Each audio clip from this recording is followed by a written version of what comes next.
is while technology companies like his deliver the emission reduction, we approach it from the financial side by trying to monetize realized emission reduction through the system of carbon credits.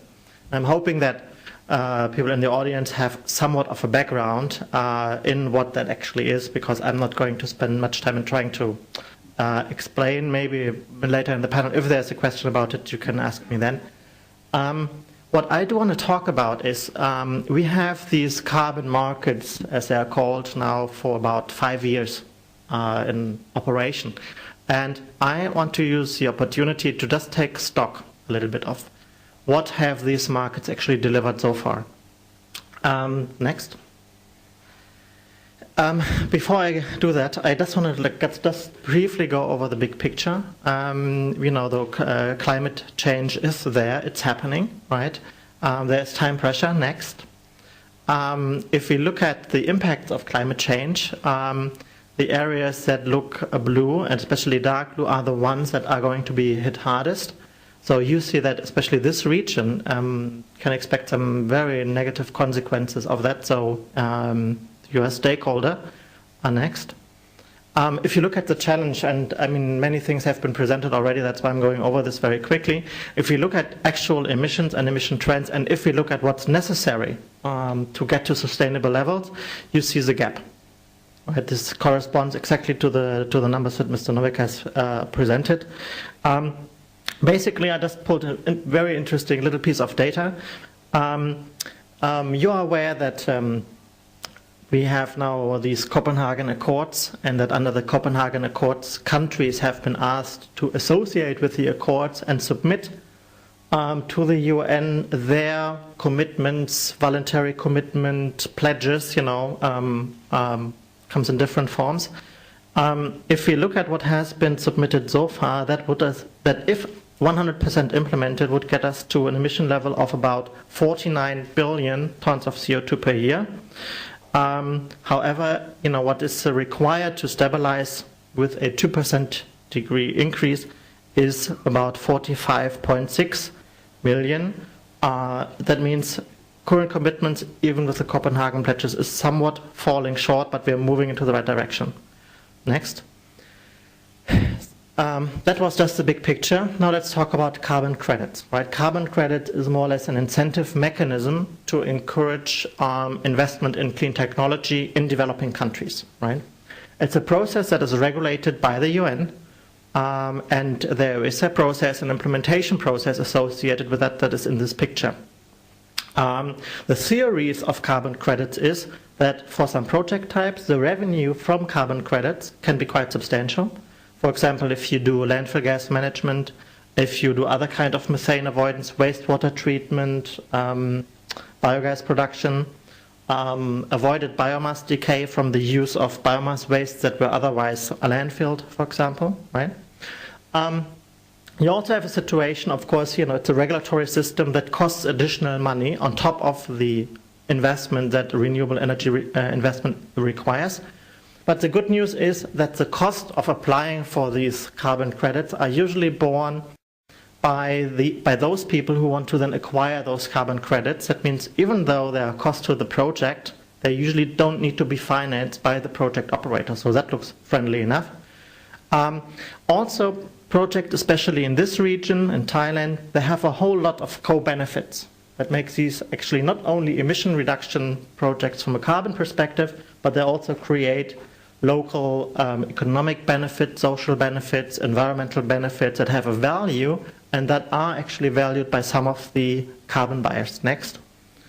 So this is actually the slide that I really want to focus on. Has the CDM delivered so far? And so what we have done is we've just looked at the number of projects that apply for registration in Thailand, when we've looked at the region of ASEAN, when we've looked at China, and then we're also looking at the voluntary carbon market. That's what I mean with Thai VER. So those are carbon credits that do not fall under the Kyoto mechanism, but that are actually certified on the basis of voluntary industry standards, right, that do not have to deal with the red tape that is otherwise imposed by participating governments and the UN. So you see that, for example, in Thailand, there are 117 projects that apply for registration with the UN, right? However, of that total, only 2 have completed the complete cycle of getting approval from the UN, operating, and receiving certified, verified, and then certified carbon credits. Now that is a 1.7% delivery rate, right? Now, if you look at the amount of carbon credits, right, basically the expected issuance up to 2012 is the number of carbon credits that have been calculated on the basis of the design of the project, right? The expected performance of those projects, right? Now, the actual issuance is only 817,000 tons. That means 817,000 tons of issued carbon credits have been made in Thailand. Now that is a performance rate of 3%. Now please have in mind we're not expecting 100% here because this is out 2012, right? But if you think we have basically done already 5 years, there's 3 years to go. So if everything was according to plan, we should be roughly there at, at let's say 30-25%, right? And also the last point is, if we look at the expected issuance date of carbon credits, and if we look at the actual issuance date of those carbon credits, we find that this whole thing has been delayed by 630 days. This is Thailand, right? Now let's compare that across a region. So we can see that actually across the region in ASEAN, even in ASEAN, Thailand is behind, right? The average performance is twice as good, usually. In terms of the issuance, it's 50%. Now let's compare it with China. You see in China, it's in terms of, it's about 8 times better. Of course, volumes are higher. And then interesting thing is, if you look at the voluntary market, we see that actually in the voluntary market, the performance in Thailand is in fact much higher, suggesting that there is maybe also a red tape element from the UN side, basically, and well, let's also say maybe from the Thai government side, that makes it more difficult to get things through in the government-regulated market versus in the industry voluntary self-regulated market. And we say those units from the voluntary market are of no lesser quality in terms of their environmental integrity than those in the compliance market. So really, it just comes down to procedures. Next. So, what does that actually mean? If you look at the bottom line for investors here, what this diagram shows is the expected cash flow of a project, right? Where you go in a project, you make your investment, you construct your project, and then you have cash flows from your project. And of course, you have to pay back debt, etc., right? Now, the light blue column shows the expected payment coming to the project from the sale of carbon credits. Now, what we see now, because of the big delays and the, let's say, low success rate, that these payments are coming in much later.